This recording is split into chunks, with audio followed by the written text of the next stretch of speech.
Seems to be a few people have had bad experience with Optimas, not many. Just be aware that if you don't look after them right, you can kill them. So these two batteries are well over 4 years old and being used like any other battery, and definitely made in Mexico. You got the sticker there, right? So in my mind, nothing wrong with made in Mexico. Johnson Controls is going to take over. They're not going to just start wrecking batteries, right? There's the sticker, made in Mexico. There's the battery.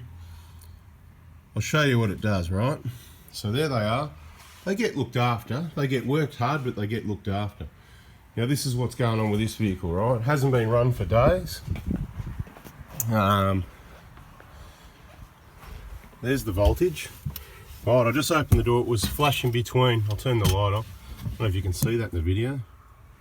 Just doesn't work too well, does it? It's flashing between 12.5 and 12.6. So the last thing that charged this battery yesterday, the solar panels were on for a few hours. There they are there, just the King's 120 watt solar panels. We're doing some testing with those.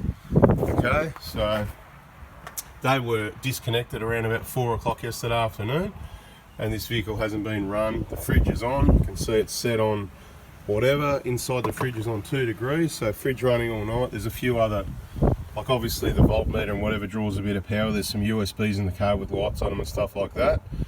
4.5-year-old batteries, they're as good as new, and the voltage on 12.5 the next day, mate. That is an awesome battery, a lot better than what the warranty term is.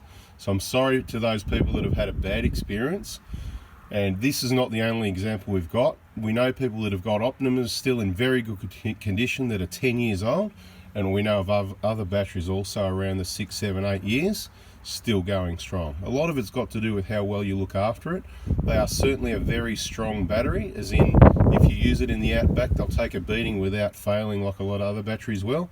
They recharge quicker, so although they've got a smaller capacity, that's all the capacity you actually need. Depending on your setup, it varies a little bit, and they recharge quickly. So a short run time is going to get it back to at least 90% charge, like, you know, and half an hour drive to get some firewood. Alright guys, like always, thanks for watching. I hope that's helped.